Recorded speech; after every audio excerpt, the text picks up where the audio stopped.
Today I'm sharing a Bengali recipe that is so easy to make and is so addictive.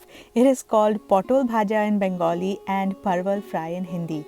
Here where I live, I get these mini potols once in a while. I totally miss those big potols that we get in India, but that can't stop me from making potol bhaja.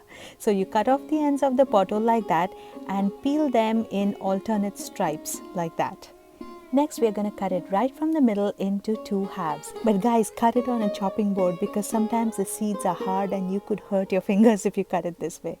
And now we are going to add half a teaspoon of turmeric powder, half a teaspoon of red chilli powder, and half a teaspoon of salt or to taste. That's all that goes into this recipe. Some people add some sugar, but this is the way my mom made it and it turned out delicious. So this is what I'm going to do. Next, we're ready to fry them, and for frying I'm taking half mustard oil and half normal oil. Don't forget to use mustard oil, guys. If you want, you can completely fry it only in mustard oil because mustard oil is the soul of Bengali food. It gives the potol bhaja such a beautiful aroma.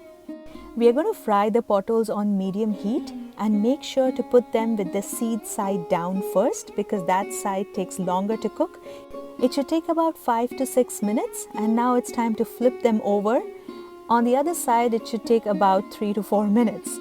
That's all there is to making potol bhaja, but I'm telling you, you cannot stop eating them. They are so delicious. Especially growing up as kids in Bengali households, our favorite foods are potol bhaja, kopi bhaja, bhindi bhaja, aloo bhaja, kumra bhaja. What else? You can have them with khichuri, with luchi, with roti, with bhat. It's just so good.